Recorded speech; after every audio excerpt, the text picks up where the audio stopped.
Hello and welcome to the In the Pen podcast, a podcast about relievers, part of the Pitcher List Podcast Network. My name is Jake Crumpler, and as always, I'm joined by Pitcher List's bullpen expert, Rick Graham. Rick, how's it going? Happy holidays. Happy holidays. It's freezing here in Boston. It's like 8 degrees or something out. Wind chill back there. Yeah. Saw something about it being like the coldest December here sometime, maybe ever. So yeah, that's I'm enjoying or not enjoying the weather out here. I like the cold, but not this cold. But it does feel more, around the holidays. The last couple Christmases have felt very warm, and it's like it's weird when you're like going out on Christmas morning and it's like 55, 60 degrees. I'm sure you're used to that out there. Yeah, very used to that. In New England and in the Boston area, it is weird. So if having a cold winter Christmas, I don't technically hate it. It's just yeah, we'll see how if we get a ton of snow, that could be an issue. But you're wearing a t-shirt? I'm wearing it. Well, it's warm in here, so I'm in my apartment. I don't pay for heat. That's the one perk here. So we're at least able to stay warm inside. Yeah.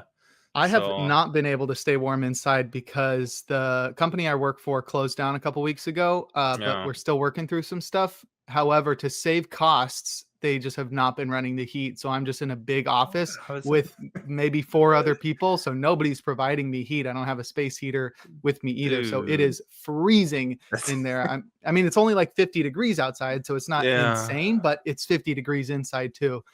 So I am just freezing my butt off all day long. It's nice to be at home right now where my mom does not mind having the heat on. So doing fine right now, but it is funny that you're talking about it being 8 degrees and I'm dressed more warmly than you are. Yeah, I know. We try to keep it. We have a nice we have a gas fireplace here. It's nice. That's the one one perk I'll say. Yeah. In an apartment? Yeah. So that's crazy. It's nice. It's Great.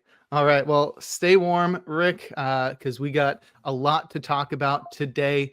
We have all the transactions from the past couple of weeks, which includes the non-tenders that occurred basically right after we finished recording the last podcast. So any member of a ball club that a team did not tender a contract to, who was eligible for arbitration, was immediately regarded as a free agent. We had only one of those pitchers has signed since then, but that did add to the free agent relief pool. There's a few interesting names on there. We had some big relief pitcher signings across the past couple of weeks as well. And then we'll touch on some injuries and news. And then we will head on over to our main topic and discuss relievers that were both unlucky and lucky last year. Those are 2 separate lists of relievers. We'll talk about some relievers who overperformed their underlying metrics and relievers who underperformed their underlying metrics. But we'll start it off with those aforementioned non-tenders. I'll go in groups of 3 so we can make sure we talk about some people. And we did talk about these guys in our last podcast because they were designated for assignment prior to their non-tendering, which is the case for a lot of these guys. So we may have touched on some of these guys already, but the first trio is Colin Holderman, Dory Moretta, and Sean Reynolds.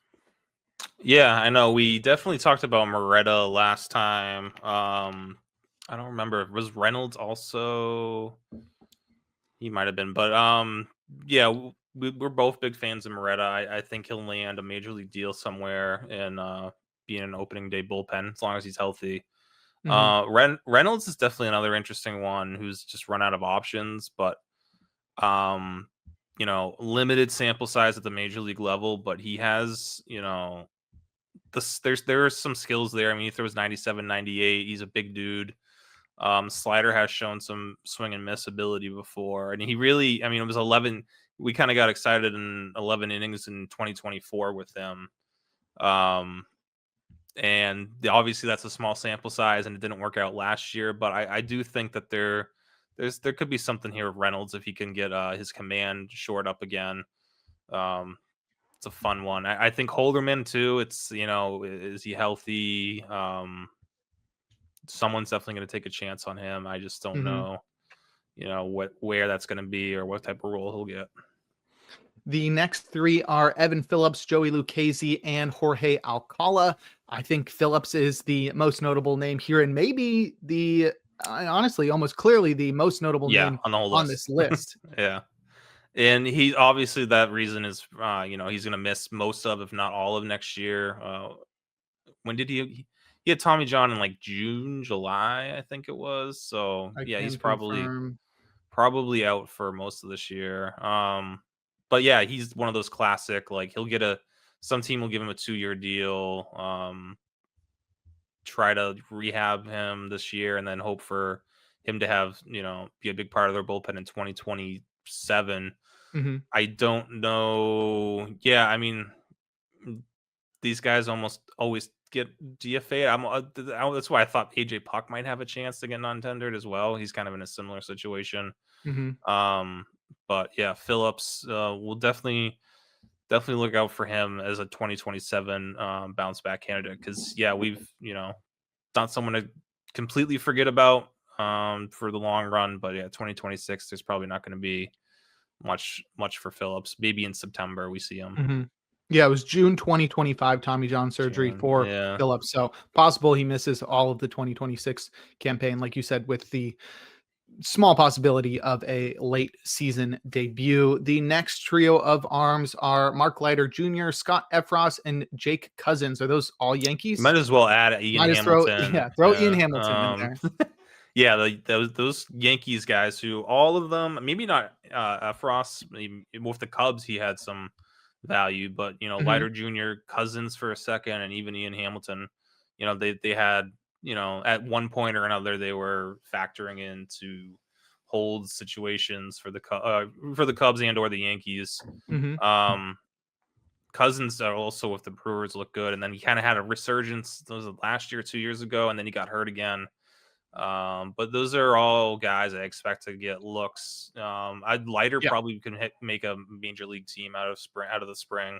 The other guys, not so sure.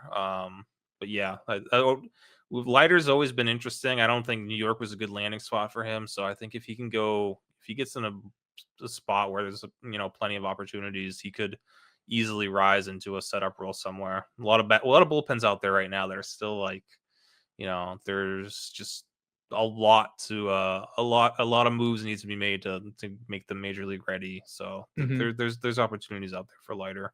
Right, and these guys seem to have higher ceilings than other arms on the market, considering what they've done in the past. If Cousins is healthy, yeah, that's another name to look out for sure. All right, the next three are Cam Boozer, Jason Foley, and Taylor Clark. Foley's been a closer before, and Cam Boozer's a southpaw, which is hard to come across on this free agent market. Yeah, he I know, left-handed and any lefty at this point definitely helps, because it's you see in free agency and in the trade market, there are just teams are really looking for lefties wherever they can find them. So I think Boozer probably signs pretty quickly. He had some success with the White Sox and the Red Sox before that. We talked about Foley last week, and I don't know if we talked about Taylor. Taylor Clark's an interesting one. He was one of the more surprising ones on this list for me. That he had a really good year with the Royals last year. Fits in nicely as a middle relief option. He's not a starter, or he's not a setup guy or a closer, but he had one of his better seasons last year in Kansas City. I thought that was an easy, guy they bring back. But yeah, the Royals are going a different direction, and I think Clark's another guy who should easily get a major league deal somewhere. A lot of experience there. Definitely. All right, and the next four will hit on our Josh Sborz, Jacob Webb, Gregory Santos, and Trent Thornton. Definitely some interesting names here. All of these guys have either had success, that too. They've also had success, or they throw really hard. Santos and Webb. Santos has, when he's healthy. He's only 26. It's crazy. I was thinking about that whole Prelander Baroa trade with him and being traded for Santos, and just like a trade that didn't work out for anyone really, right? Which is, I feel, rare. At least one team typically benefits, one player benefits, but I think Santos, being 26, will easily get. He might have to. I don't know if he gets a major league deal, but there's definitely some upside there. I think most of his injuries have been I don't think they've been necessarily arm related either. I think he had like a knee thing last year. So yeah, I wouldn't give up on him yet. The Rangers guys are interesting to me, at least Webb, because it's the 2 years in a row where he's been DFA'd after having like a pretty good season, like a really like just solid middle relief innings. Was only due about, I think, 2 million. And I know the Rangers are really trying to cut back on payroll, and they're like not looking to spend any money at all. But I don't know. I feel like that's just like for a bullpen that has nothing going right now. Like that bullpen's empty outside of Robert Garcia. I would have felt at least Webb comes back. Spores I get because of the injury last year, and he didn't bounce back from it as well as they had hoped for. But even still, like I still like Josh Spores when he's healthy.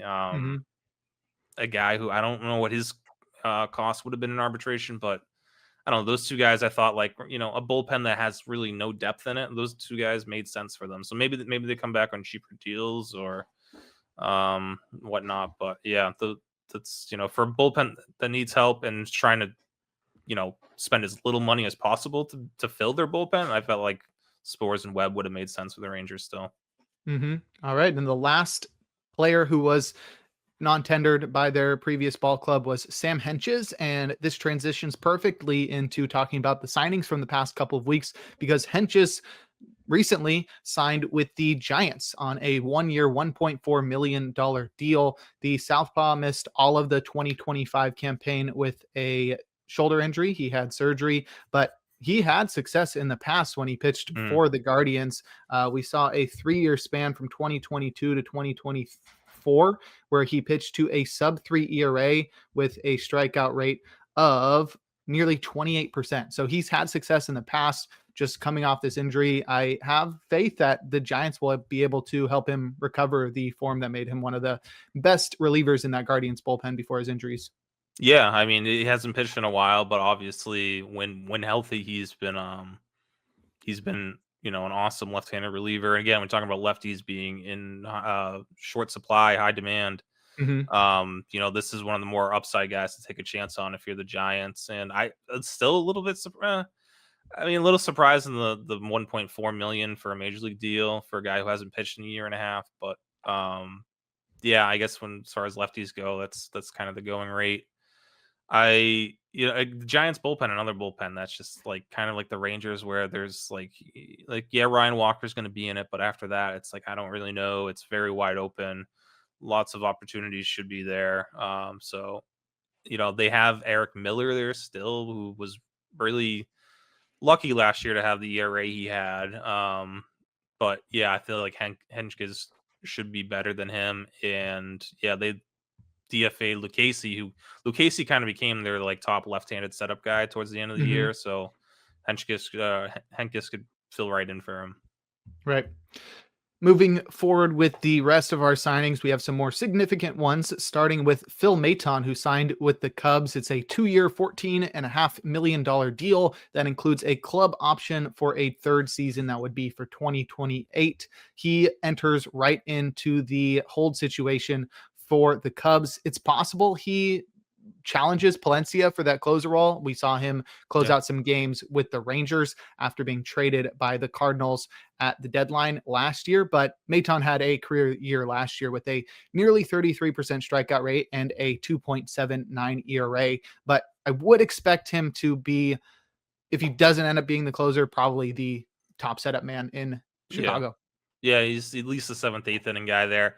I think that's ideally the role you want him to be in. And it's not even just because he doesn't throw hard. It's just he hasn't had success in the closer role. Not just doesn't have. I know there was a game last year when the Rangers kind of tried him out in the role and it just didn't really work. And he seemed to really be frustrated by that. But I mean, I know there was some mix kind of takes on his signing with the Cubs, especially being like, I think he was, outside of Iglesias being the first, big RP to move. And I think Cubs fans should be excited. I mean, that's a fair deal for him. I know 2024 was questionable, but I'm not, I think 2024 is more of the outlier. I think he's had a longer track record, especially when he was with Houston. He was really good. So, and this past season, he kind of went back to that 2023 pitch usage or 2024 pitch usage. Add his fastball, gain some velocity, or his cutter. It's really a cutter. Gain some velocity. Still not hard, but he just went from like 88 to 90, which is going to make a little bit of a difference. And yeah, just the overall cutter had better shape, better zone rate. Curveball is also better, better locations with it. So yeah, I think it's a different guy than like Brad Keller coming in throwing 97, 98 out of the bullpen for them. But I think he gets similar results from Mattson as you did with Keller.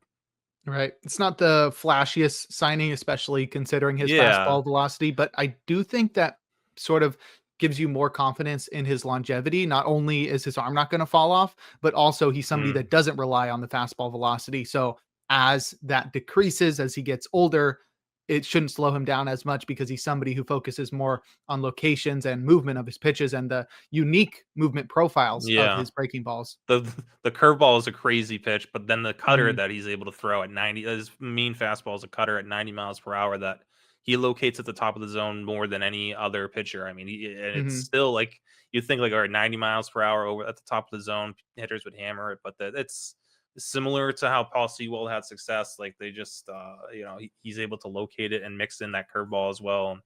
Has a ton of success. So yeah, I think they're for 2 years you should be good, and even that third season might be a value as well. A less significant major league signing occurred by the Braves. They re-signed Yoel Payamps to a 1-year, $2.25 million deal. And I guess I will also throw in the signing of Southpaw Danny Young. He signed a split contract, which means he'll be paid different amounts, whether he pitches in the majors or the minors. If Young pitches in the majors, he'll earn $925,000. So Payamps and Danny Young to the Braves. Yeah, Payamps was a little surprised at the money. I didn't know what he didn't do much last year at all. I didn't even realize he was with the Braves at the end of the year. Barely pitched with them. Yeah, and didn't really have a ton of success at AAA for them. But yeah, he's a major league arm who at least gives them some depth, especially if Joe Jimenez isn't ready for opening day. Danny Young is a little bit also surprising because they have some lefties there in Dylan Lee. I think he's recovering from Tommy John surgery. That's right. Which so, I didn't recognize that until right now. So pretty small chance that he does pitch in the majors this next year. Yeah, so just long-term late season depth maybe. But yeah, because they have Dylan Lee, Bummer, Dylan Dodd, Ryan Rollison. Yeah. But at least those top three have, pretty solid lefties for them out of the pen. But yeah, I mean, left-handed depth, I guess. Why not? Right. Next, we have probably the second most significant signing from the past couple of weeks, and that's Ryan Helsley signing with the Orioles. There was a lot of talk about him possibly becoming a starter, which was confusing considering his reliance on just 2 pitches. It didn't really make much sense for a hard-throwing righty who really relies on 2 pitches to transition to the rotation, but we won't have to worry about that as Helsley signed for 2 years and $28 million to go to Baltimore. He will have the ability to opt out after year 1, which is 2026, but Helsley should slot right into the closer role in Baltimore, which sort of sucks for Andrew Kittredge, who got traded there earlier in the offseason. But it looked like Kittredge had a good chance to close, but now he will just be one of the better setup men in the AL East. But Ryan Helsley, the closer in Baltimore. Yeah, you called it last time we talked during our last podcast. I think the interesting thing here is, Kittredge obviously kind of loses all momentum as a closer. I thought this is more money than I thought Helsley was going to get, but then looking into it a little bit deeper, I see the, there's a couple things that can be fixed, and I think he gets back to where he was in 2024, and it starts with the pitch tipping issue, obviously, fix that. But yeah, his fastball locations last year were not ideal. Low location fastball was 94th percentile. high location was only 13th percentile. It was, down 8% from before. So like, for a guy who's throwing 99, 100, like with pretty good IVB, 17 inches of IVB, I believe. Like you got to live up in the zone with your fastball. Don't be, dotting at the bottom of the zone. Unless you're actually like hitting corners. But yeah, that's plus his slider put away percentage was down 10%, which I feel, and then down 10% last year and like pretty much 10% over the last 3 or 4 years.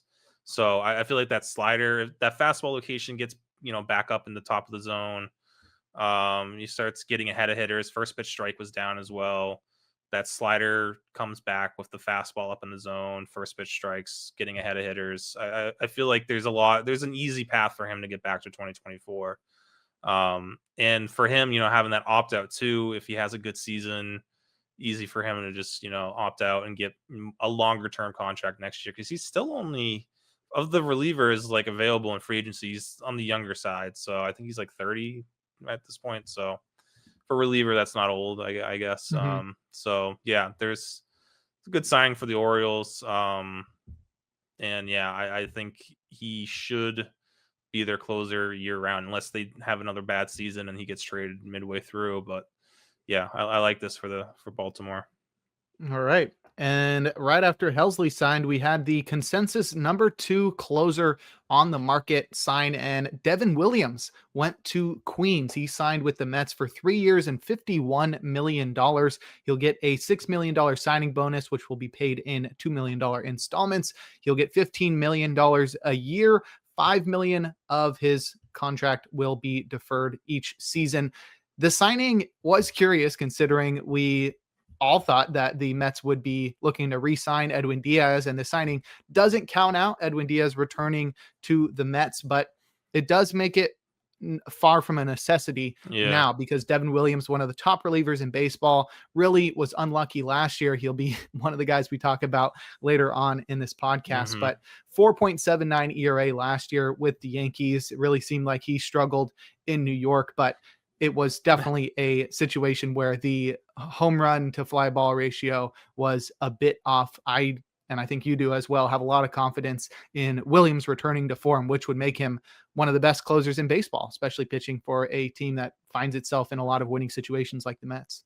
Yeah, a couple of things here, and we're going to get into like his unluckiness later on. So not even related to that, but seeing a lot of Mets fans, Mets Twitter being like, this is a good move as long as they bring back Edwin Diaz. And it's like, yeah, that would be awesome. That would be cool. Like to have $40 million a year spent on 2 relievers. I guess if you're the Mets, you can afford it. But I mean, Devin Williams should be, I'm fairly confident, as long as he's healthy the next year, he's a top 5 or 6 closer. So I wouldn't sleep on, you're saving. This is a better deal than whatever Edwin Diaz is going to get. I think when you factor in the financials of it, I would rather Williams at 3. Better deal for the team. Yeah, for the team. I'd rather Williams at 3 at 51 than Edwin Diaz at 5 and 10 whatever. Yeah, 100 plus.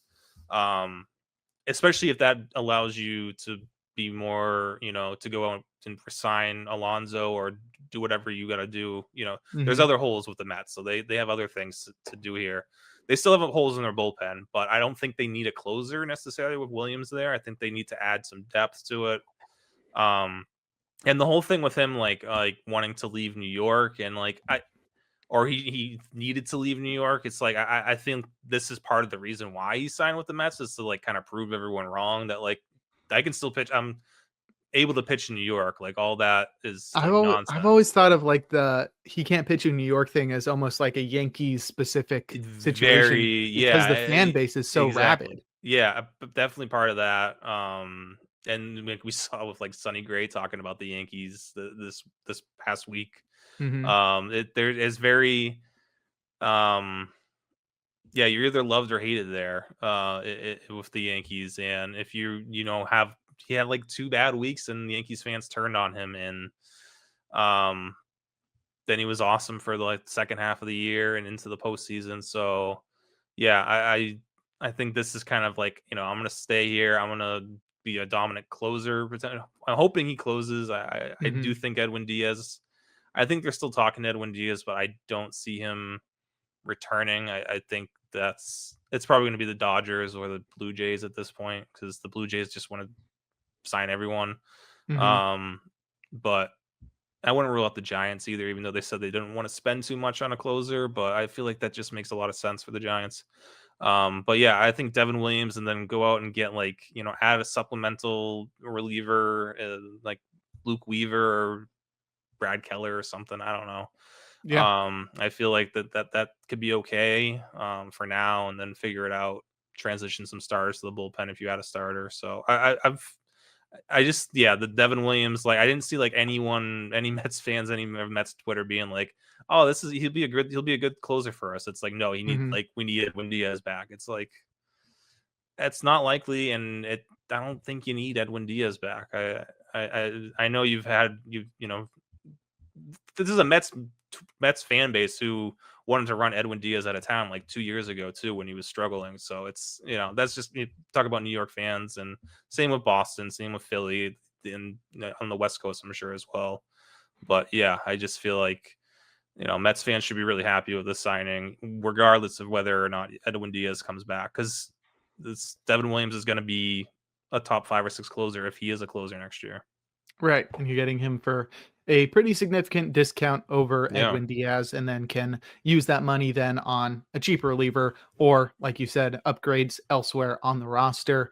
Our last trio of signings begins with Connor Brogdon, who signed a 1-year, $900,000 deal with the Guardians. He pitched for the Angels last year and was not great, 5.5 ERA. He did strike out 25% of batters and did have an xFIP that was more than a run lower than his ERA, but he's not somebody that has had wild amounts of success. He was pretty good for the Phillies a couple of years ago, but he just hasn't really put it together. I think he missed all or most of 2024 with injuries, and that could be what has led to his sort of downfall in this past season. But maybe it's also the jumping around different teams and such. But the Guardians have shown a propensity to turn unknown relievers into really good ones. So going to Cleveland could be a good move for both Brogdon and the Guardians.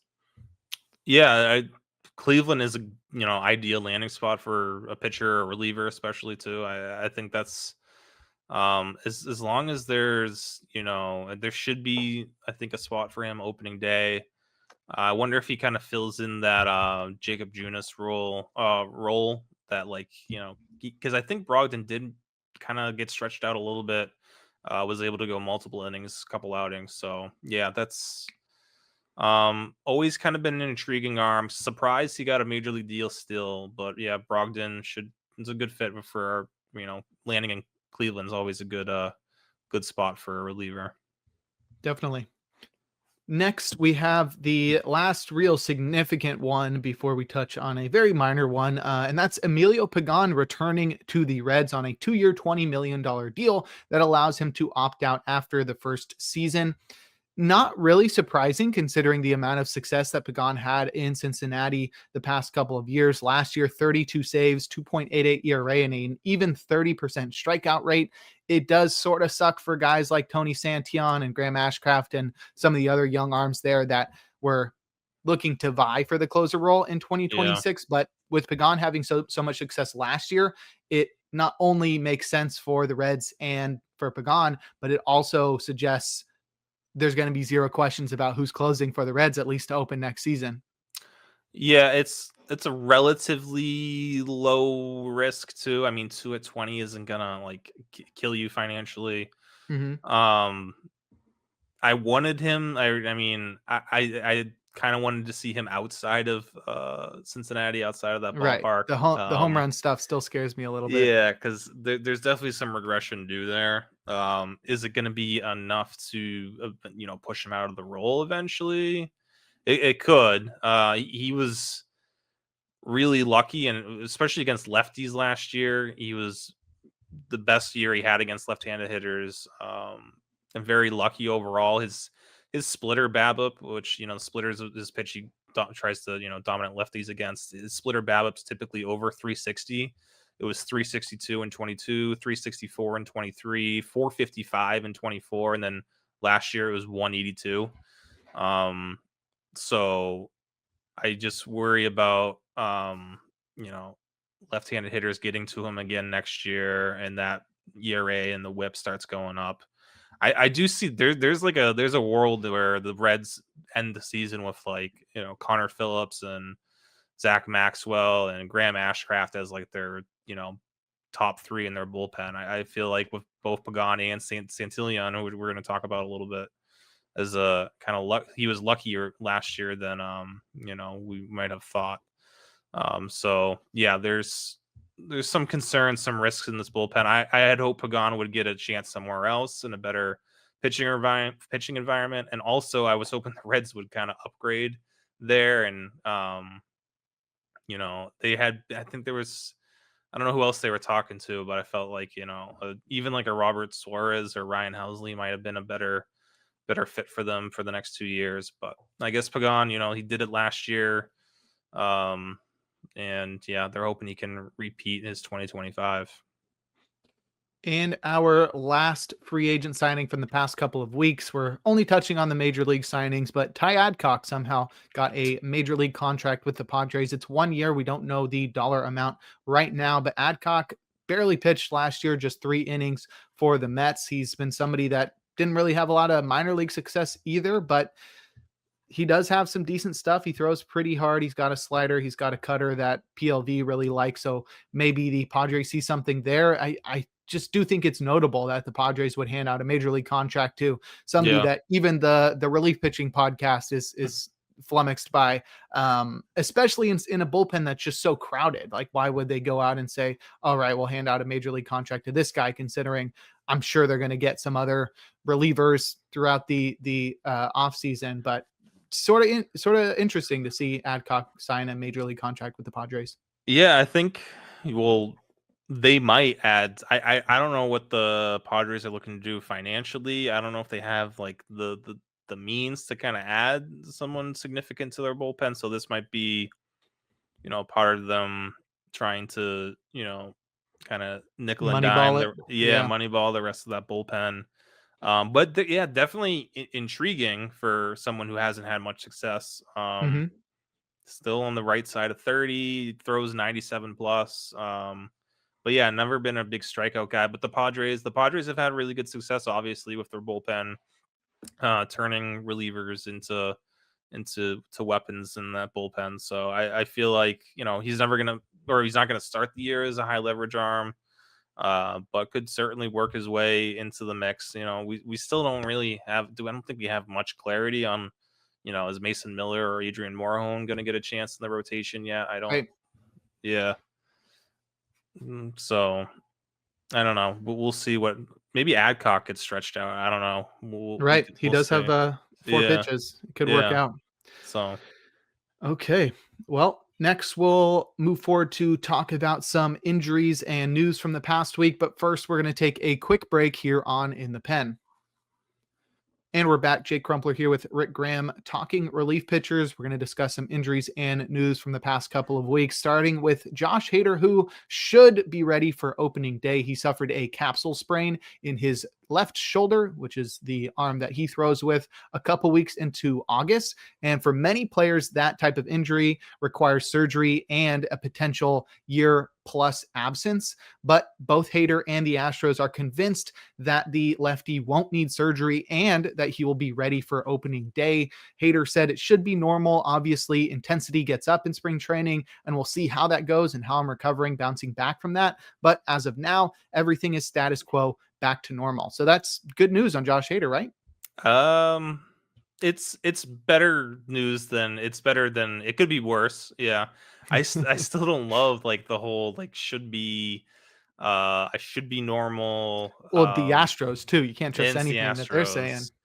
And yeah, I don't know what to do as far as I don't for Hader, ranking Hader right now. It's tough because I could see him in there's a group of 10 spots where I could see him kind of landing. But yeah, I just like, hate the not knowing that he's going to be 100% for opening day.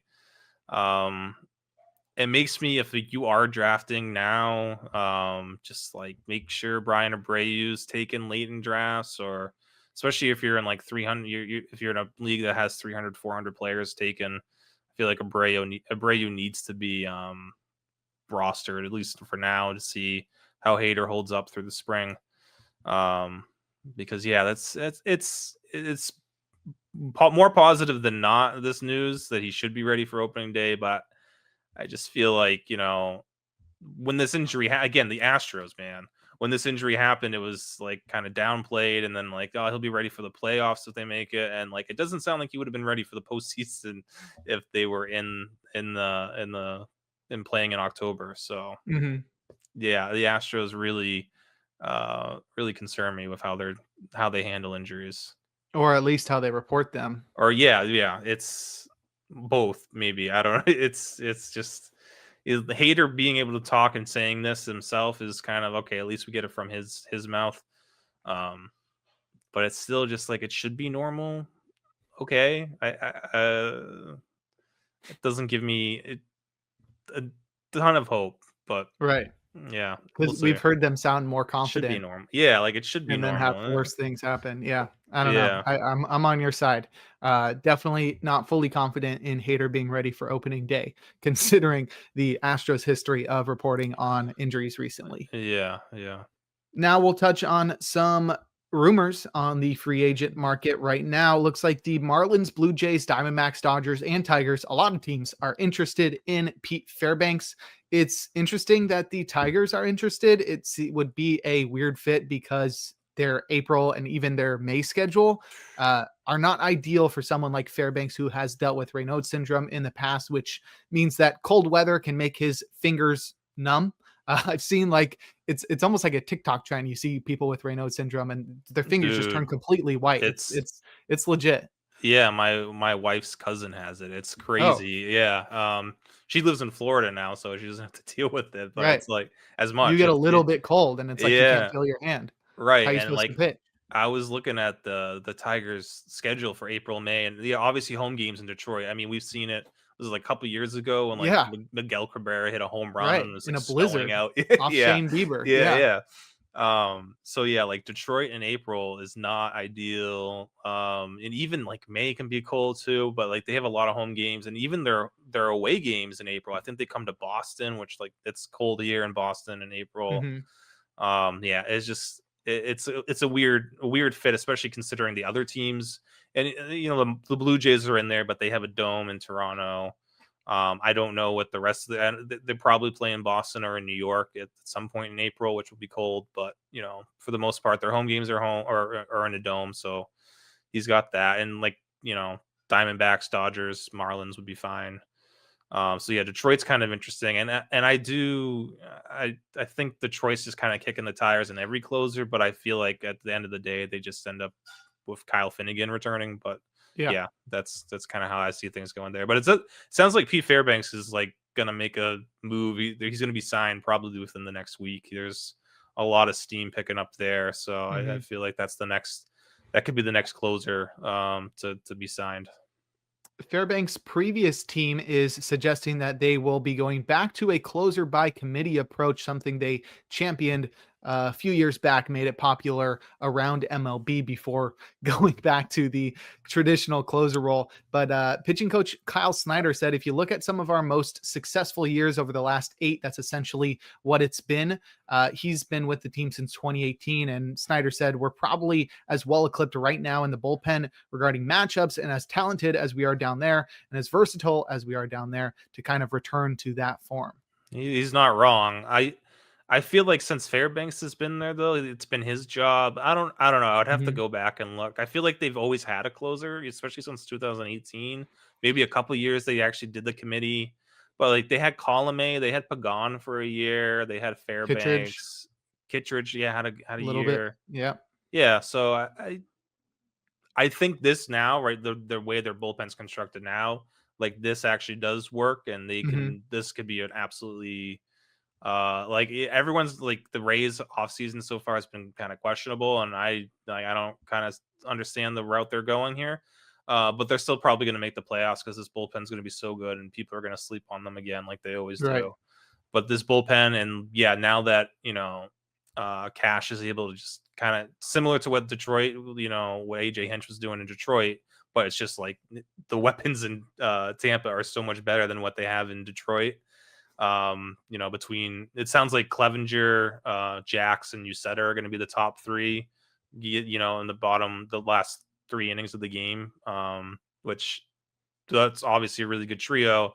Then you add on Baker, and if Mason Montgomery can, break out, and they have other Biggie's still there if he comes back healthy. The Rays are just that bullpen's going to be super fun, and the reason why that's going to make or break their season, how that bullpen performs. You mentioned Kyle Finnegan, and there appears to be mutual interest in a reunion with the Tigers. It also looks like the Marlins are interested in Finnegan. I'd love to see Finnegan back in Detroit because it's the first time I've actually been intrigued with him, especially from a fantasy standpoint. It would definitely work out if Pete Fairbanks goes somewhere else. Finnegan is almost feels like definitely going to the Tigers. So pretty good shot. We see Finnegan return to the team that helped him break out last year. Yeah, the Marlins have kind of been interested in every reliever, every closer, which is weird and frustrating. Yeah, it doesn't seem like they're willing. I think they want Ronnie Henriquez to be more of a multi-inning weapon or a versatile option for them. And they could obviously upgrade over Fauché, and if they're going to spend some money, that's kind of a logical, go get an actual closer there. I don't know if it's going to be Finnegan. I still think Detroit makes the most sense for Finnegan, for the player, the team. And then Detroit can kind of have it's definitely not the same as Tampa Bay, but having Holton, Finnegan, Vest trio is kind of similar in a way to having those 3 guys being able to finish games or come into the 7th inning, 8th inning, whatever that may be. Does work. It worked for them last year. Could work for them again next year. So Marlins and linked to everyone. I don't know who they're going to wind up with, but watch it be Kenley Jansen. That could be an interesting one. That would be. I wouldn't be mad at He's been linked to no one. I haven't heard his name, and I know he's probably going to wait to see how things play out, but I haven't heard his name at all so far. Put him on the Dodgers. Could be. I mean, could be. Shawn Armstrong is hoping to return to the Rangers. It would make sense. That bullpen is absolutely wide open, and he could return to being the closer there like he pitched down the stretch for Texas. However, it appears like the team doesn't want to spend any money. However, this would be a good fit. There is plenty of space for Armstrong to put or slot into that bullpen. I feel like if they're going to go like a cheap route to fill out the back end of their bullpen, he's at least got to be at the top of and I don't know how cheap he's going to cost. But if there's a mutual, if he wants to return, maybe he'll take a little bit of a discount. But that bullpen needs help, especially, they have Garcia from the left side. They definitely need righties. I mean, if Armstrong signs there, he's the opening day favorite to close, and I really don't see them adding someone more. I don't see them adding anyone, more significant than him this offseason. They haven't been linked to anyone. All reports have been that they don't want to spend much, they don't want to spend a ton of money after they made that Nemo trade. This Armstrong could make sense. And, I don't know what his ADP is now, but I'm sure people aren't really drafting him. But if he returns as the Rangers closer, there's some sneaky upside there later in drafts. Sean Newcomb and Brad Keller are receiving interest as starting pitchers. Makes sense. Both of them had a lot of success as relievers this past season and were highly regarded pitching prospects that never really panned out. We've seen this in the past where a starter finally figures it out as a reliever and then teams want to try him out again as a starter. Sometimes that works. Sometimes it doesn't. Usually doesn't, but it doesn't typically. I feel like that's an okay plan though, because the worst thing that happens is that they go back to the bullpen. Yeah. Right. They go back to the bullpen and then you just have a good reliever anyway. So it might be worth at least testing it out. But Sean Newcomb, really incredible second half last year, and Brad Keller, an even better second half and complete season for him. So it'd be interesting to see where these guys end up and what roles they pitch in 2026. Newcomb, maybe. I both these guys I really wanted to see as a reliever moving forward. Bit biased, but yeah, well, bias and just because Brad Keller's been starting games since 2018 and didn't work out. So and boring. It's it's not like he was ever exciting as a starter. But now he's kind of exciting as a reliever because he's throwing 97. He's not going to throw 97 as a starter. No. And the velo gains that Newcomb got as a reliever, that's not going to stick as a starter if he goes back. And he's really a 2-pitch guy at when it really comes down to it. He's a fastball curveball guy. So and in a very slim left-handed relief free agent market, I mean, I feel like Newcomb could do really well for himself. I mean, if he's probably gonna get more money if a team really does want him as a starter, but both those guys I feel like should just remain as relievers. It's different. Like Reynaldo Lopez is like the one. Is he a success story from going from reliever to starter? Because he was Jordan good for Hicks 1 year and then his arm fell off. Yeah, that too. I mean, we'll see what Clay Holmes is able to do. But I feel like Clay Holmes is a little bit different because he never really got a chance to start. These guys, Newcomb and Keller, have had plenty of opportunities to start, and it just didn't work out. So yeah, we'll see what happens. But I feel like they're better off as relievers. The Mariners appear to be planning to add 2 relievers, according to Adam Jude of the Seattle Times. Looks like left-handers are a priority, and as you mentioned, not many on the free agent market, so they have shown trade interest in guys like Matt Strom, JoJo Romero, and Jose Ferrer. I think Romero is probably the one who's most likely to be traded, considering the Cardinals appear to be in sell mode, but the Mariners could definitely use some support for the lone lefty in that bullpen, Gabe Spire. Yeah, I think Strom and Romero their names have been thrown around. But Ferrer was the interesting one. I was like, that kind of. I mean, it'd probably be better for Ferrer. I feel like that would be, him being in a setup middle relief role might be better for him. But I still kind of like him as a very late, sneaky dart throw as a closer if he sticks in Washington.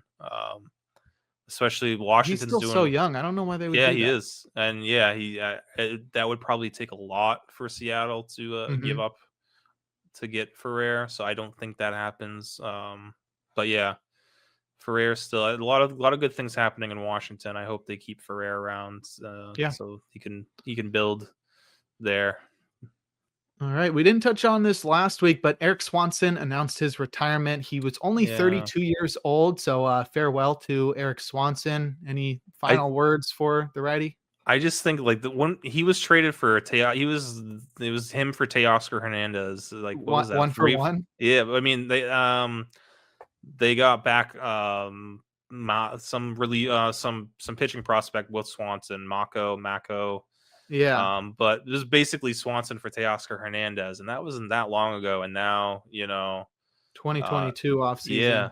And Swanson's had dealt with a ton of injuries since then, unfortunately. But yeah, he was really like he should be in his, someone you would think would be in his prime right now, and was really a good reliever for the Mariners before heading to Toronto in that trade. So yeah, just interesting person of note, because I know Teoscar Hernandez is being talked about as being on the trade market again right now. So yeah, just someone interesting. Only 32.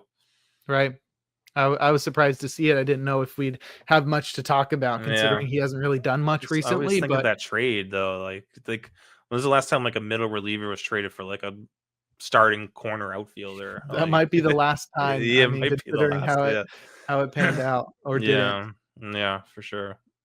All right. Well, now it's time to move into our main topic. But first, we're going to take another break here on In the Pen.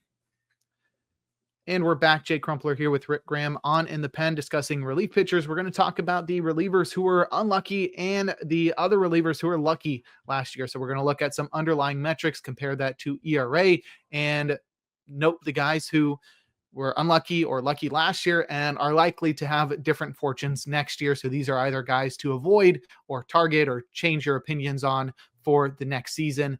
I know Effectively Wild, which is one of my favorite podcasts, was talking a lot about FIP and ERA. And I think most people in this industry are very familiar with how closely those are tied with next season's performance. ERA is not very predictive, but numbers like FIP and XFIP and Sierra are very predictive. And the amount of pitchers that pitch closer to their underlying metrics, their ERA estimators the following year is very high. There's a lot of correlation there. Sierra, I think, is the most predictive, with XFIP being right behind it. XFIP I prefer only because I understand it more. It's really simple, but they all seem to agree regularly. Yeah, I think Sierra has been a little bit more sticky, or it's been better with relievers. So slightly, yeah. Oh, yeah, okay. But yeah, I don't know overall, but I know for relievers, Sierra's been a little bit better. Do you know the difference between the two? I'd have to look it up. It's okay if you don't. I would have to. Yeah, I have known it in the past, and I'd have to look it up again. Okay, I know, no problem. Yeah, also like xERA has been one that's been kind of thrown around a lot, and I know that's related to, that has correlation to ballpark factors as well. Mm-hmm. It's definitely more predictive than basic ERA, and that one incorporates StatCast metrics. Yeah, if you're it's like if you don't want to go into like an XFIP or like a Sierra, at least just take the xERA, that's a little bit better. And it's definitely, because ERA is definitely not something you want to look at year to year. And if you don't want to take my word for it, I think it was Eno tweeted something about look at the guys with the ERAs in the mid fours, how much money they're getting paid. The MLB teams are paying Devin Williams and Dylan Cease all this money. It's because ERA isn't important for them looking forward. So yeah.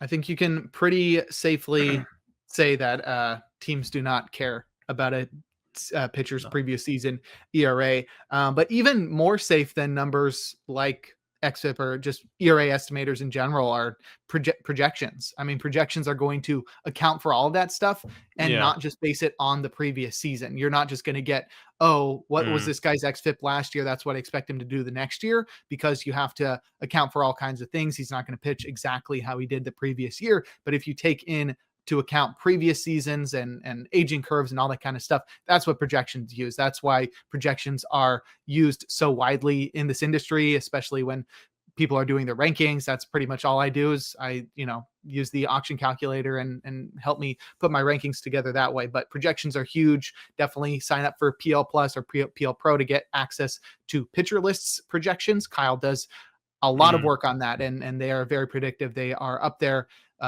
with being the most predictive in the industry. But right now on Fangraphs, we only have Steamer and Fangraphs depth charts. I trust Steamer, but they generally are going to agree at this point, because the only difference between those two at this point is the playing time. Yeah, that's not gonna. Yeah, those are pretty much the same right now. Yeah.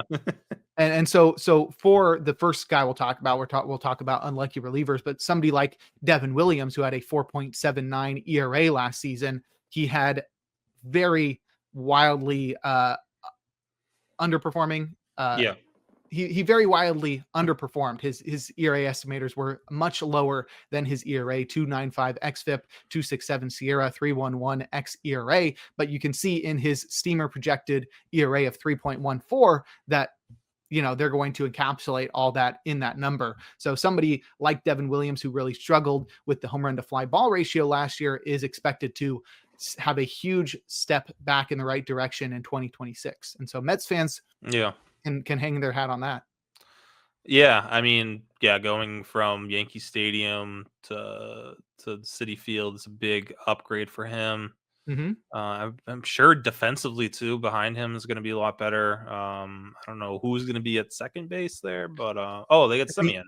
Yeah. Anybody other than Volpe is yeah, they got Lindor Lindor and Semien up the middle. That's fire. That's a lot better than what the Yankees had last year. Yeah. So, but yeah, he had. I mean, his left on base rate last year was 55.2%, which is like very. I mean, that's a crazy low mark. His career number is 75.8. His BABIP wasn't crazy, but even his .299 BABIP was the highest he had since 2021. But yeah, everything else, like the K rate was down a little bit, but I mean, 34.7% is still really good. But his walk rate also came down with it. So like, as far as like strikeout minus walk goes, very similar to his normal numbers. Yeah, I just think that luck turns around for him. I mean, I was like trying to figure out what, like, if there's anything like, pitch change, pitch usage, just like sequencing that could work. I don't even know. I think I think he'll be fine. He'll bounce back. I think last year is just a fluke as far as his ERA goes. I agree. And yeah, I'm like, don't have anything to worry about. And then I thought about also, he was dealing with that really bad back injury this last year in Milwaukee, and I hope that's not something that can come back. But I feel like as long as he's healthy, he's locked in as a top 5-6 closer, assuming Edwin Diaz doesn't sign. Agreed. Yeah, you mentioned that 55% left on base rate. That was in the 3rd percentile in MLB, and Nick talks a lot about what he's dubbed the holy trinity of equating luck, and that's BABIP, home run to fly ball rate, and left on base rate. And you can really find unlucky and lucky relievers by just looking at those numbers, where pitchers land on that, because generally those are going to come back to the league average. It really depends some on how some pitchers pitch. Guys who are ground ball pitchers are going to have higher BABIPs in general. But having a left on base rate 55% is crazy, considering this was a guy who in the previous season, I mean, it was only 21 innings, but he had a 93% left on base rate. So, and as you mentioned, 76% for his career. So Devin Williams is definitely going to have a step forward, but on top of looking at ERA estimators, you should be looking at these numbers as well. They definitely incorporate these numbers, but you can more clearly see exactly where that player was unlucky. Exactly. The why behind the number. Why Williams was so unlucky last year, and it was just every guy that got on base came around to score. More than almost 50% of the batters that reached base against him came around to score. So that's pretty unfortunate. Next, another guy who has had a lot of success in his career but struggled last year. Griffin Jax had a 4.36 ERA, but came with a 2.17 xFIP, a 2.30 SIERA, and a 3.26 xERA. Varying numbers there, but all of them suggest that Jax was very unlucky last year. Yeah, and with Williams, it was the left on base issue. For Jax, it seems like his was the BABIP was 3.68 BABIP last year. His career number is 286, so up 100 points. And yeah, there was obviously he was struggling in Minnesota too, but then when he got to Tampa Bay, he continued to struggle, as did a lot of pitchers there in that ballpark, which they don't have to deal with again this year. But yeah, and we talked about Tampa Bay earlier, and he might not be. I honestly, not naming anyone the closer there has me more excited for getting Griffin Jax probably really late in drafts. And I feel like he could be a difference maker. I mean, Jax was a guy the last 2 years who, even we knew he wasn't closing, but was still a guy you kind of had people drafted him in the late 200s, early 300s of drafts, just because how dominant he was, ratio wise, strikeout wise, as a setup man. As a setup, yeah, he would factor in a couple saves here and there, but you weren't drafting him to be a closer. You were drafting him for everything else. And like, if he can do that again, plus get you 15-ish or more saves, and you're drafting him in like that same late 200s spot, like that's huge. That's a difference maker. So, and same with guys like that whole bullpen, like Edwin Uceta, getting him late too. Like, sure, definitely worth a shot as well. But yeah, Jax is one who, him and Devin Williams are the two guys on this list, this like unlucky list, that are like I'm pretty confident that they're gonna, bounce back in a big way next year. And both should be values in drafts. Right. PLV loves Griffin Jax. Third percentile BABIP last year is definitely going to flip around the other way. Next, we've got Jordan Romano, who was maybe the most unlucky pitcher in baseball this past year. 8.23 ERA, but that came with a 4.33 xFIP, a 3.66 SIERA, and a 3.99 xERA. Most notably, just every single fly ball he allowed seemed to leave the ballpark. 25% home run to fly ball ratio. But even worse than that, he had the worst left on base rate in baseball, 0th percentile, 49% left on base rate. So he was just unable to keep the guys who made it on base from scoring. And a lot of that had to do with just every fly ball leaving the ballpark against him. Yeah, I mean, totally unlucky. 49% left on base rate. You thought Devin Williams 55 was worse. Yeah. But yeah, there were he went through stretches last year where he was really good and then he was really bad. It was mostly bad, but there was a stretch where he was really good. I don't know. His steamer projection is okay. I still think he could be better than that. I don't know. It depends on where he is health wise. It's been, a couple rough years the last 2 seasons for him health wise. But he's a guy, like, there's a lot of, the bad teams out there that don't really have a closer, like, definitely a guy I would be taking a shot on. Hope that he has a really good first half and you can trade him if you need to, but like, just yeah, I don't think there's been any talk about his market. He's going to be probably someone who signs in January, February, a 1-year deal, but there's definitely I think there's some hope left here for Romano. I think give him one more season, see if he can right the ship before we totally write him off. Right. Next, we've got Kevin Ginkel, who had a shot at being the Diamondbacks closer, but not only did he deal with injuries, he also dealt with ineffectiveness, which can be blamed on poor luck. Ginkel had a 7.36 ERA, but that came with a 4.49 xFIP, a 3.94 SIERA, and a 4.52 xERA. As you mentioned, on Romano, Steamer suggests that Ginkel is going to be much better this next year, projecting him for a 3.81 ERA, which, if he pitches like that, I wouldn't be surprised if he's the closer for the whole year, given the lack of options there. Yeah, as things, and we did see that the Diamondbacks are interested in Pete Fairbanks. I think that's the first reliever they've been linked to, if I'm not mistaken. But outside of that, there hasn't been too much talk about the Diamondbacks, what their plan is with their bullpen, because they obviously don't have a closer right now. But yeah, I mean, as things stand today, I think Ginkel should get the first crack just based on his, history as being a closer for a little bit there. 16 saves with them. And yeah, they just really don't have anyone else at this point. And there's some hope, there's some upside with Ginkel. Obviously, that last year was super unlucky, but I think, the 3 years prior to that were really great for him. So I feel like you can get back to that form as long as he's healthy. Right.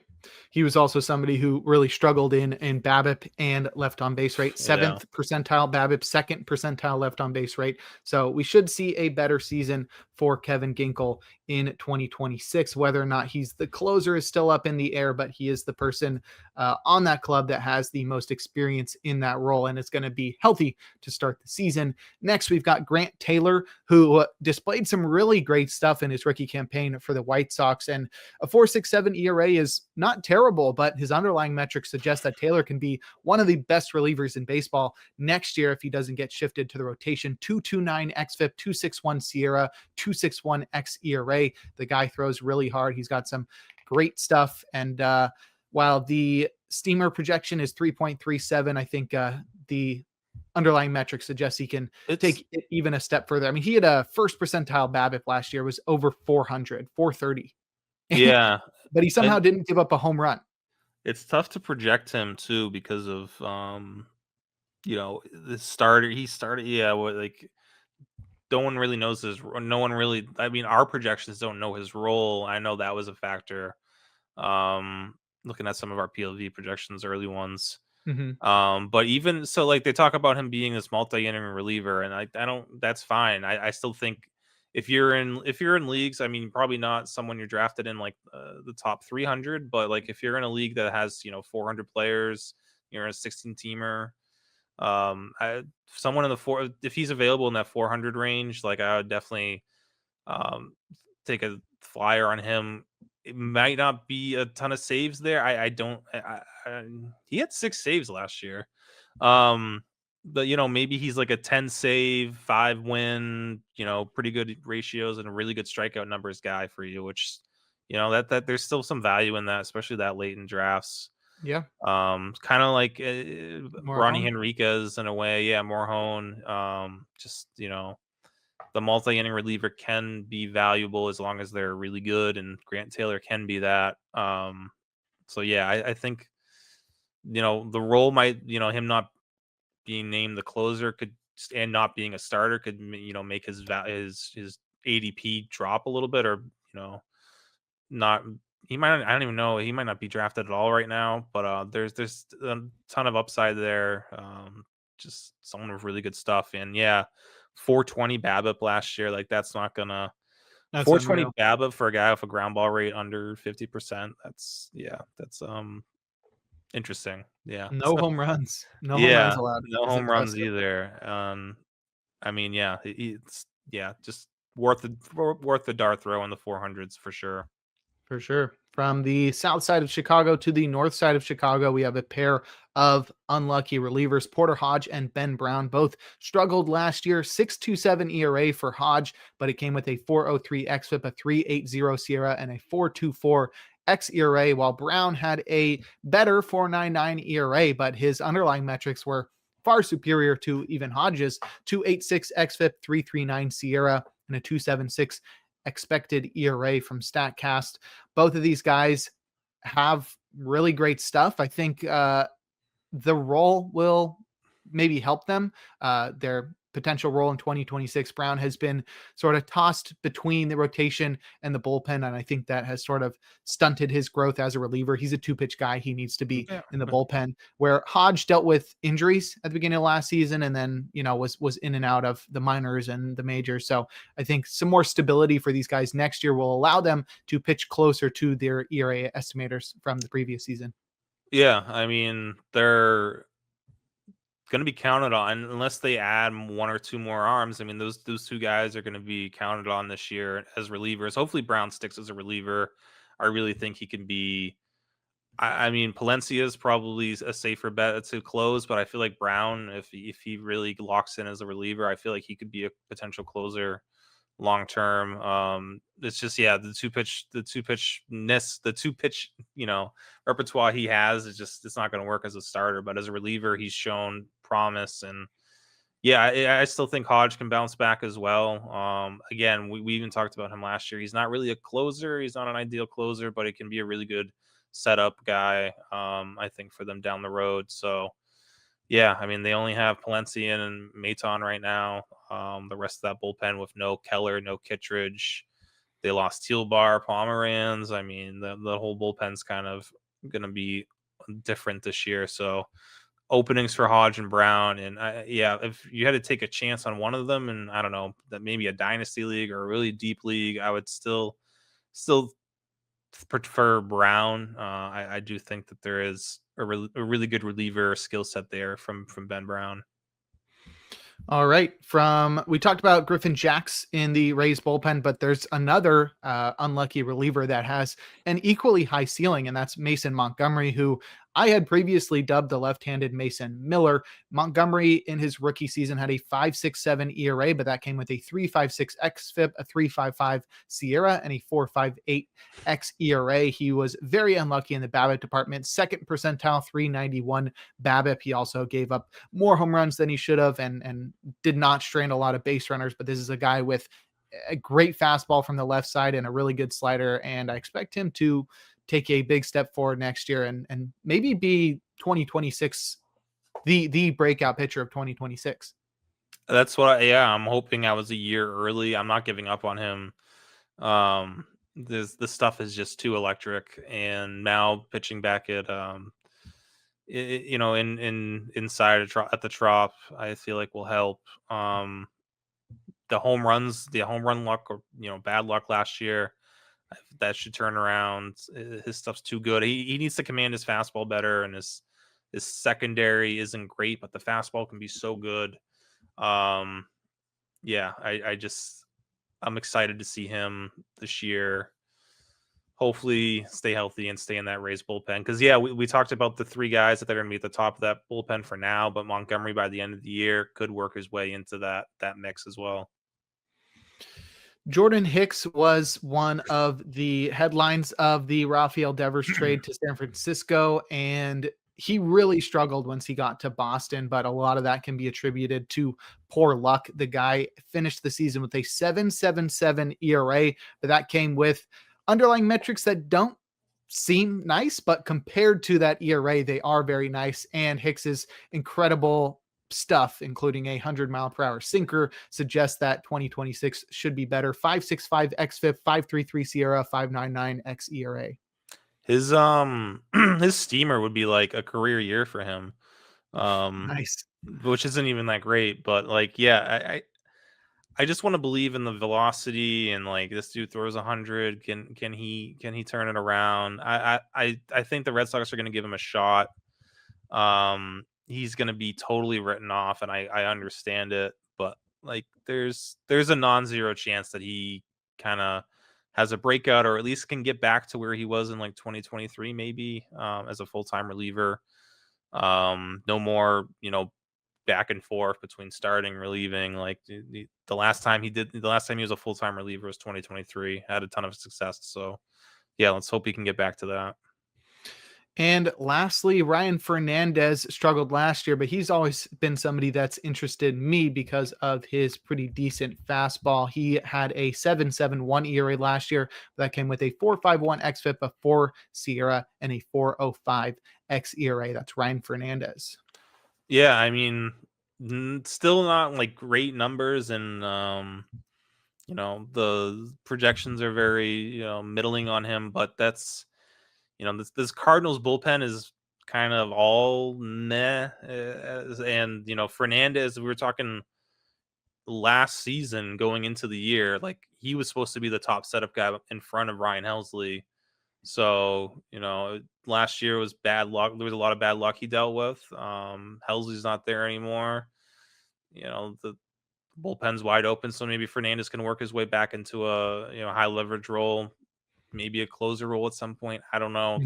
I don't love it, but again, this bullpen is very wide open, so someone not to forget about in that Cardinals bullpen. All right. So those are our unlucky relievers to recap. Devin Williams, Griffin Jax, Jordan Romano, Kevin Ginkel, Grant Taylor, Porter Hodge, Ben Brown, Mason Montgomery, Jordan Hicks, and Ryan Fernandez. Obviously, that doesn't account for all of the pitchers that were unlucky last year, but I hope we've given you the tools to identify those guys when you are doing your deep dives later in the offseason, or doing your rankings or whatever, looking at relievers. You look at the holy trinity of equating luck, and look at some projections and those ERA estimators to find some guys that should have better luck in 2026. Some guys that will likely have worse luck in 2026, guys who overperformed their ERA estimators, are up next. We'll start with the greatest perpetrator of them all, and that's Carlos Estevez, who's been doing it for quite some time, not just this past season, but in 2025, Estevez had over 40 saves. He also had a 2.45 ERA, but that came with a 4.95 xFIP, a 4.43 SIERA, and a 3.69 expected ERA. Yeah. And that expected ERA is a little bit lower given the situation in Kansas City, that ballpark. And I do think that there's, it's a great situation for anyone, especially for him. I feel like there's a chance he can put together one more lucky season. I don't want to take the chance personally on it, but it's doable. I mean, I think there's definitely regression, but what if it's just like, what if he ends up being like a low 3 ERA guy with 30 something saves again? Like, it's like the role is going to make him fantasy relevant no matter what. And if he's not terrible, then he could keep pitching. But those ERA estimators suggest that, it's scary. Like you said, the xERA suggests he could be serviceable, but if he starts going over 4, near 5, it starts to get a little scary. Or if he doesn't just return to normal luck, but he returns to unlucky, then then you start then seeing a he's guy out of a who's job like in April. exactly Yeah. not even pitching. So yeah, I mean, there's a lot of ways that can go, and I just don't want to take. I don't want to be a part of it. Mm-hmm. Let someone else in your league, and like you shouldn't be upset if he does have another good season and you didn't Mm-hmm. draft him. Just like there are other guys, there's other ways to build your bullpen and be lucky. I don't know what Estevez's ADP is right now, but it's got to be higher than it should be, I would imagine, just because of those. When you see 40 saves, that obviously that boosts guys' ADP way higher than it should go. And if people were not convinced by the 2.45 ERA Well, in that too, 2024, yeah. he just repeated it again last year. So I don't know know why you would that's start questioning him now. he's Alex Colomé put together like a 2.5-year stretch of like just bamboozling people Mm-hmm. and like being super Then lucky, he and yeah, imploded. and then the wheels fell off eventually, and that could Right. be what's happening with Estevez, but who knows? It's a good situation, good defense behind him, good. Right. Yeah, it's someone who like, yeah, you're in like, especially if you're in like a dynasty or a keeper league and you have him, it's like those guys, it's like you don't really like love that he's on your team, but you're probably not going to be able to trade him. And Mm-hmm. maybe you can find someone in your league who likes him better than you, but it's like you just stick with it and see, just like what's the Vargas rule, it kind of like, Nick says with Right. starters, just see how long it lasts. Maybe he's got there could still be some luck there for Estevez. Right. I feel like it's a similar situation to Kenley Jansen, who is likely to have that role that makes him fantasy relevant. Yeah. And even if he does take a step back from last season, he should still be somebody that you want to roster in fantasy. But there is a lot of risk there. Jansen had a 2.59 ERA last year, one of his best seasons in since 2020, since leaving the Dodgers, basically. But that came with a 4.60 xFIP, a 3.94 Sierra, and a 3.75 xERA. He's still relying on that cutter, but last year he relied on very fortunate BABIP luck, sub 200 BABIP at 196. That was in the 99th percentile. He also was great at stranding runners. Obviously, a lot of that can be attributed to his ability to pitch the ninth inning. He just has so much success there. He sort of knows what he's doing. But to allow balls in play is to be a pitcher, and to get away with very few of those turning into hits is very lucky for Jansen. He needs to, again, he needs to be in another situation with a good pitcher's ballpark, especially with his that BABIP's low because he's a fly ball pitcher, doesn't get like any ground balls. So you get a big deep outfield for him for with a good outfield defense, he should be fine. But yeah, that does kind of limit his landing spots. Like he can't go to Sacramento because that's gonna be a disaster. Home run derby. Yeah. But yeah, there should be a team. That's why I wonder like Miami could be kind of interesting if they really want just like a closer guy, like a guy with closer experience. But yeah, I think for him, landing spot makes a huge difference this year. Right? He's gonna want to close. We know that. He's waiting to see how the market works itself out, because there's still at least 5 or 6 closers maybe out there. So he'll probably wait and see. But yeah, the landing spot makes a difference if I'm going to be even remotely interested in him or not. Right. Somebody with closer experience is Dennis Santana, who took over the closer role in Pittsburgh after they traded David Bednar to the Yankees. Santana had a great season for the Pirates, but it's unclear whether or not he'll be able to carry that over into 2026. 2.18 ERA for Santana, but that came with a 4.17 xFIP, a 3.68 Sierra, and a 3.55 xERA. Santana is likely to hold on to the closer role to open the season for the Pirates. I wouldn't expect them to splurge on a closer this offseason, but he's not somebody that I would be confident in pitching at the level that he did last year, nor do I expect him to even be on this team after the trade deadline. Yeah, Pittsburgh is kind of floating the idea of spending money and being competitive as they should be. I mean, they have Paul Skeens in his prime. Like, they might want to do something about that. But at the same time, they haven't really had any. There's been no mentions about them adding to their bullpen, so Santana should be safe as the closer for now. But and also, as things currently stand, I don't expect him to be really in contention at the deadline. So he could be traded in in July, which who knows where he ends up and how, and if he's even a closer, where he goes. But yeah, the ballpark there is definitely, he's had some success. Team context has led to him being a little bit more successful than he probably should have been last year. The strikeout stuff did kind of come down from where it was during his breakout in the second half of 2024. Yeah, he was really interesting last year. Yeah, going into the year.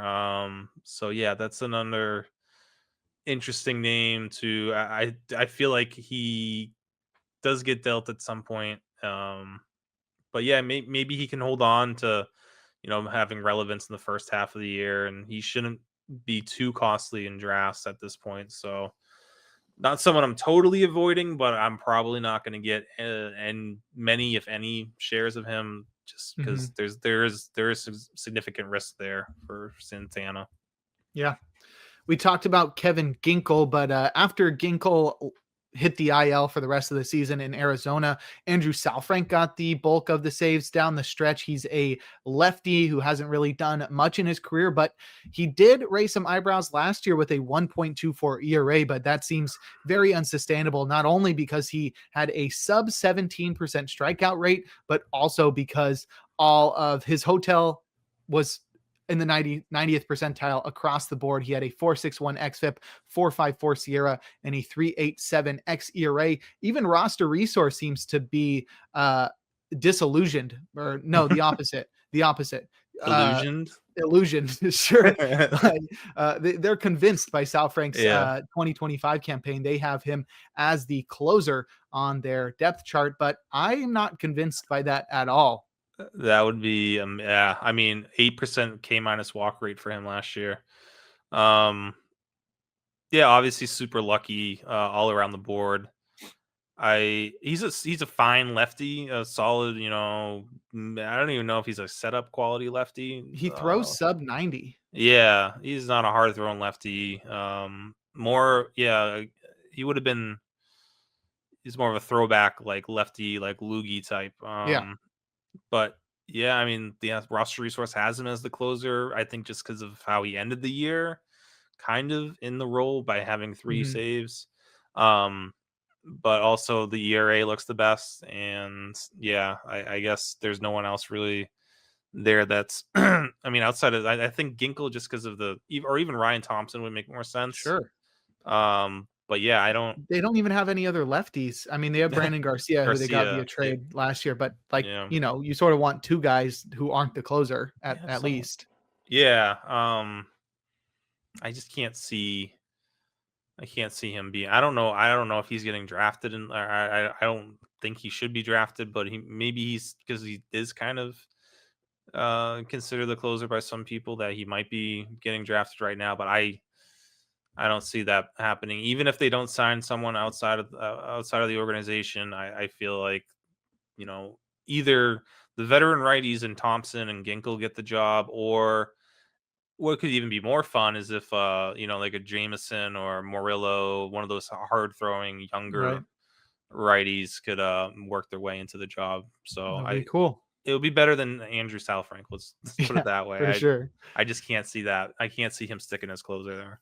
For sure. The Cardinals had a dual-headed monster, put quotes around the monster, in the closer role in the second half last year, after they dealt Ryan Helsley, JoJo Romero, and Riley O'Brien combined to get the bulk of the save opportunities for St. Louis down the stretch. And both of them were great last year. 2.07 ERA for Romero, 2.06 for Riley O'Brien, but both of them overperformed. They were very lucky. Romero had a 4.12 xFIP, 4.10 SIERA, and a 3.40 xERA, while O'Brien had a 3.88 xFIP, 3.82 SIERA, and a 3.57 xERA. Both of these guys will be back with the Cardinals next year. The question does remain whether or not they get traded, but I think one question that we can answer pretty easily is whether or not they'll be able to repeat this performance, and I think it'll be pretty easy to say no, especially somebody like both of these guys. They're sinker pitchers. They're guys who are reliant on ground balls. They're going to have higher BABIPs than they did this past season.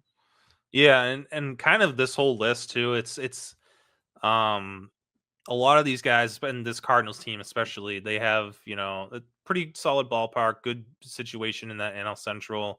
And then you have Mason Wynn behind you at shortstop, who's like one of the better defenders there. And I don't know who's going to be playing second base for the next season, but if it's Brandon Donovan, if he stays, he's solid back there too. So they have a solid infield defense. Yeah, if Arenado stays, I mean, the infield defense could be really good there. So that helps, especially that helps like a Riley O'Brien who gets, his sinker baller, gets a ton of ground balls. Romero, I mean, you see why Romero is on the trade block and why they are I don't know if they're looking to trade him or if there's just interest, but they should be looking to trade him. Might as well just do it now, honestly. Lefties, not a lot of lefties out there. I feel like you get a better than you thought return for JoJo Romero. So maybe that does leave like just Riley O'Brien. And then, the guys like Ryan Fernandez and Matt Swanson. I still kind of feel like the Cardinals should add like one veteran reliever, maybe even if it's like a guy just to take a chance on, like a Jordan Romano or someone just to take a chance on a 1 year, low money deal, just to kind of give them a veteran in this bullpen, or give them another trade chip and a potential trade chip at the deadline as well. Yeah.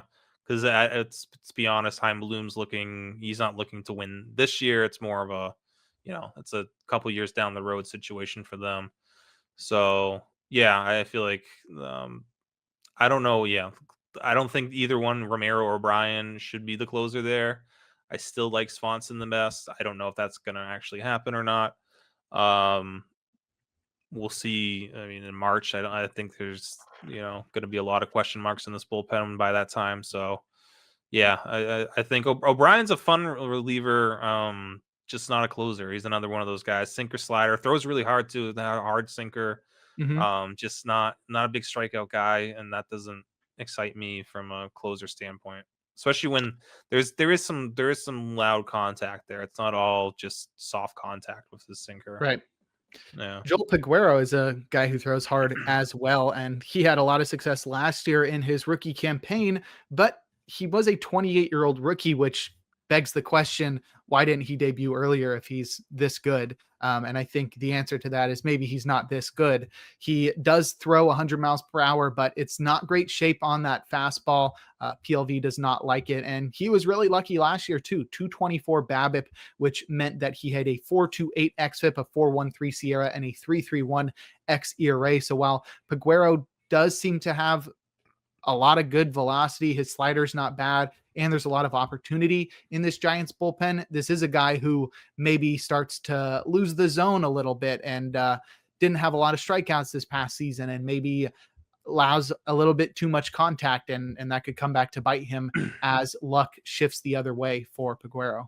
Yeah, that steamer projection for him is not looking too great. I think there's some smoke here because that bullpen again it's Ryan Walker's returning, and then it's a bunch of question marks, and Walker didn't look good as the closer. So it's like, we got Peguero who had a 2.42 ERA and throws 100 consistently. Why isn't he the closer? But I think we should kind of pump the brakes on Peguero for now.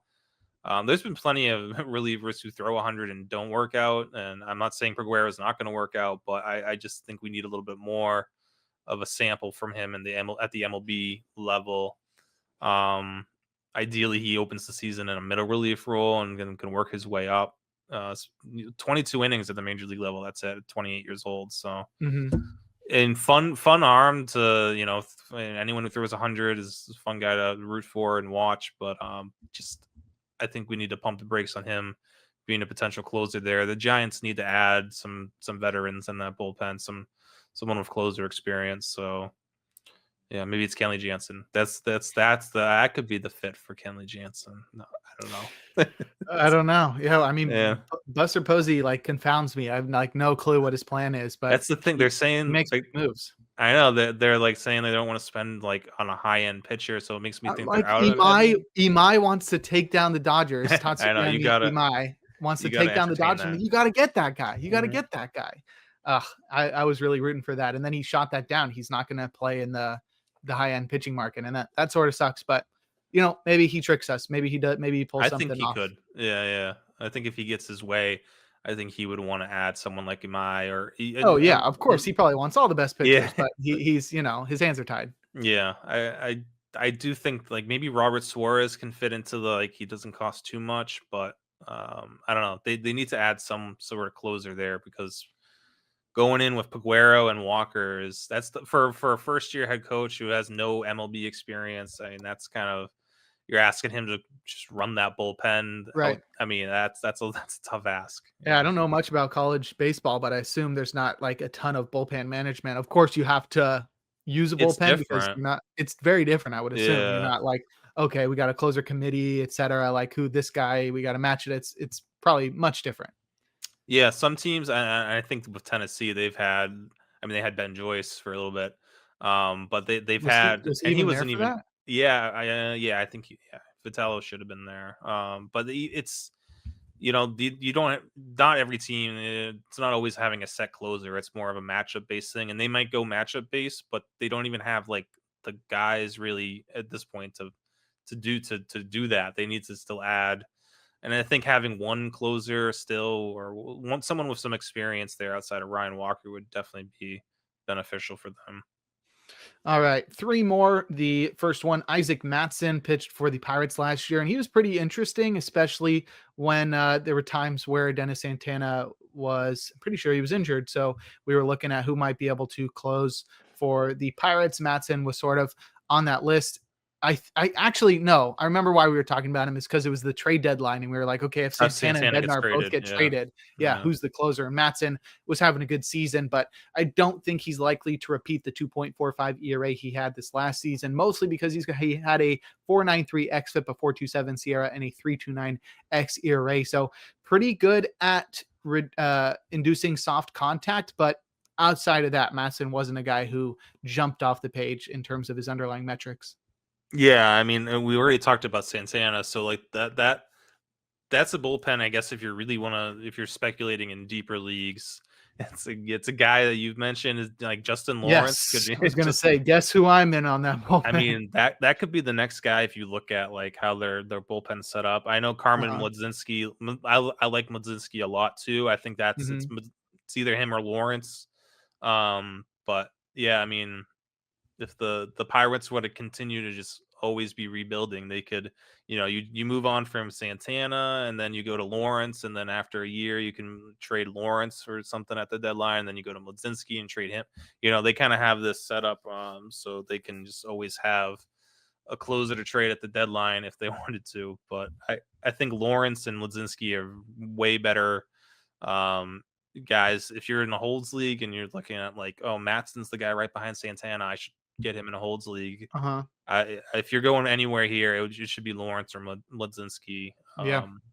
I know Mattson might start off in that 8th inning role, but the upside points to the other two guys there, and even Kyle Nicholas, I'd prefer, and he hasn't done much at the MLB level, but there's some intrigue there with his stuff. So yeah.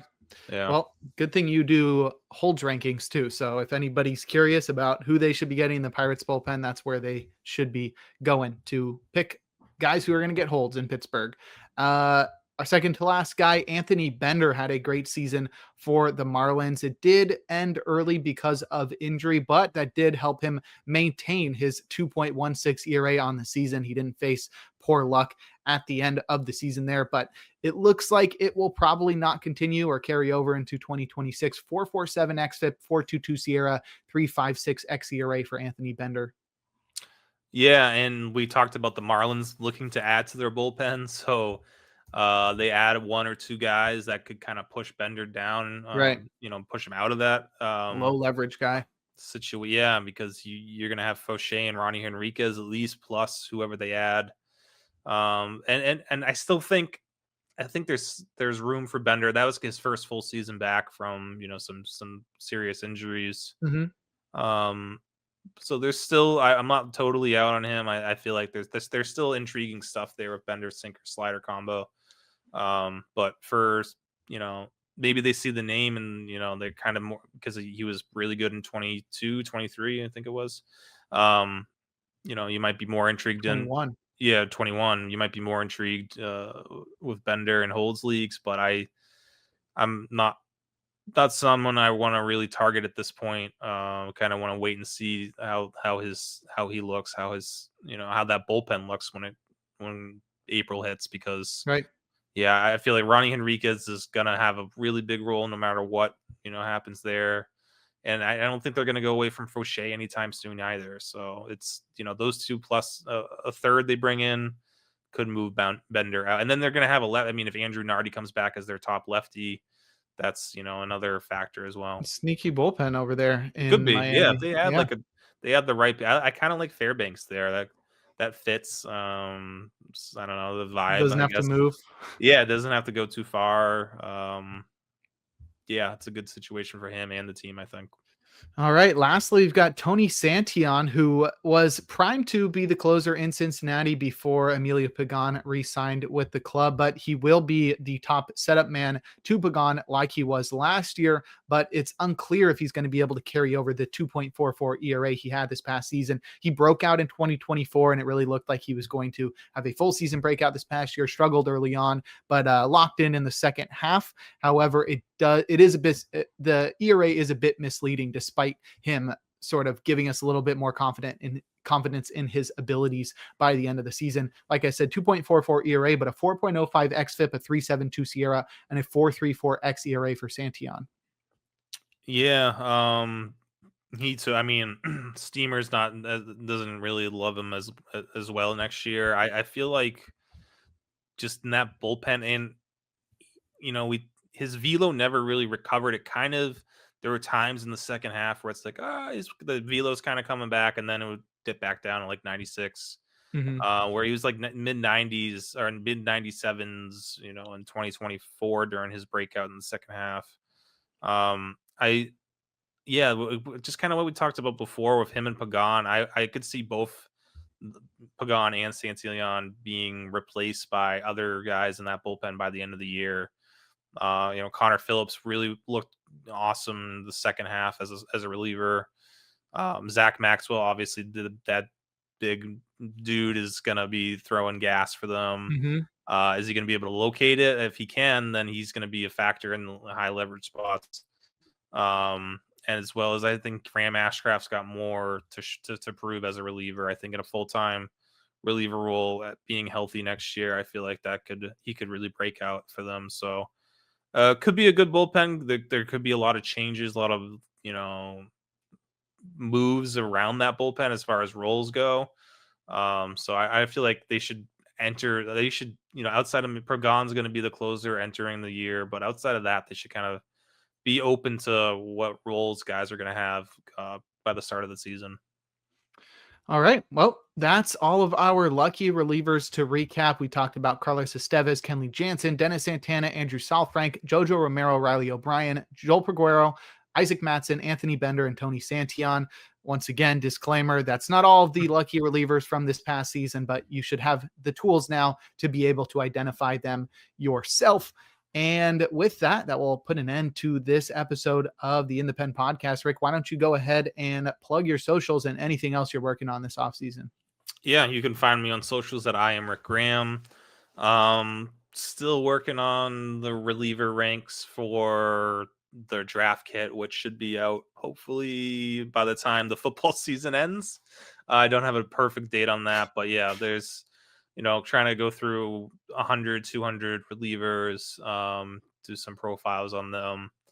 And then, yeah, that should be fun. And hopefully, I don't know, still in the early stages, but there could be some interesting changes to like how rankings, reliever rankings, and save plus holds lists and all those lists go next year.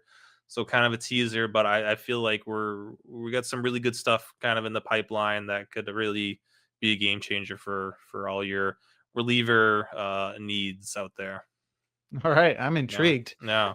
You can follow me on socials at Jake Crumpler. You can follow the pod at In the Pen Pod. You can find all of my work at crumplerbaseball.com. I am going to be working on this podcast, working on cooking up some starting pitcher stuff. So we'll see when that stuff starts coming out. You can also find more of my work over at Baseball HQ. But that will do it for this episode number 143 of the In the Pen podcast. We'll talk to you all in a couple weeks.